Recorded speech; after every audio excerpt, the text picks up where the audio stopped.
Today, I'm going to walk you through what it takes to turn this Casio AE1300 into something that looks like this.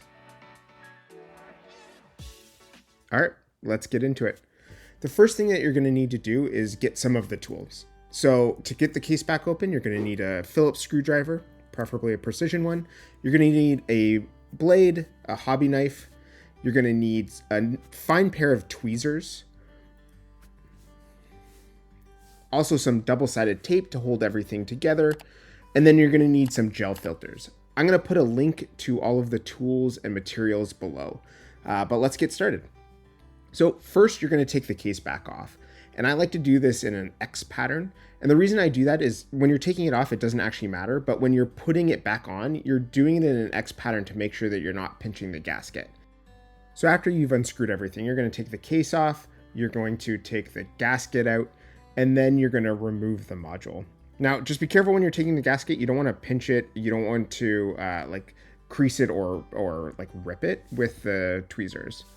Now you can either use the tweezers to take the module out, or it's just as easy to use your fingers. One thing to note, there's a little piezo spring.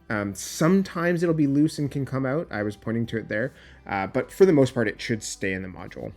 Once you got the module out, you're going to take the bezel out, and this is where you're going to put the double-sided tape on it and eventually put the gel filters on it.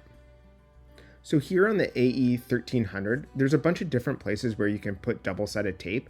We're going to be putting gel filters around each one of those windows. So I'm going to put the double-sided tape around each one just to try to grab onto the gel filter.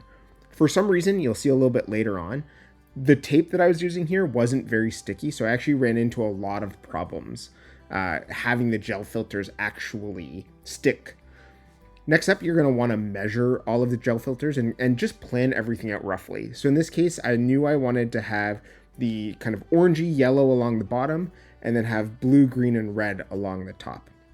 So you're just going to cut the gel filters out to size, just making sure that it's going to cover the entire window in the way that you want it to.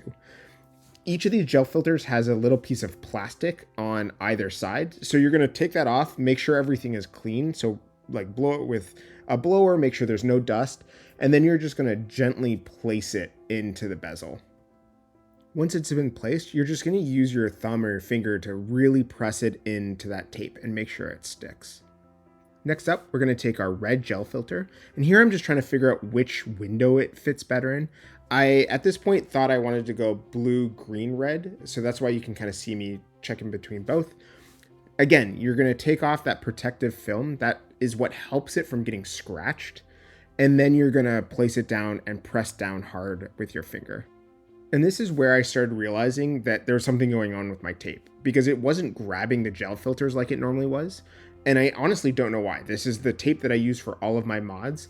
And there was just something happening where it just wasn't sticky enough. And you'll see that a little bit later on. I was having a lot of problems getting them to stick. So maybe just go slower and make sure you really, make sure it really grabs.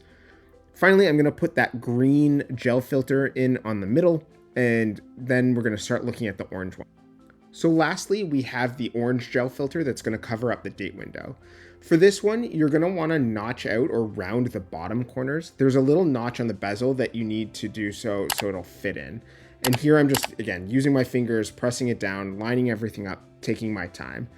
After this, we're going to take off the protective film on the other side. And then we're going to clean up and make sure we blow off all of the dust on the case before dropping our bezel in. For this, once you have the gel filters on, sometimes it's a really fit tight, so you kind of have to use your thumb just to push that bezel in. After that, you're going to want to blow some air, make sure there's no dust again. We're going to put our module in, and here you want to make sure all of the button pushers are out of the way. So you're going to use your tweezers just around the edges to make sure that they're not catching. If you don't do this, the buttons just won't work once you've kind of put everything back together. Next up, you put your case back on, and then you're going to screw it back down in that X pattern that I was mentioning so that you don't pinch the gasket. And then once you've done all of that, you have what the modding community calls a stained glass window Casio.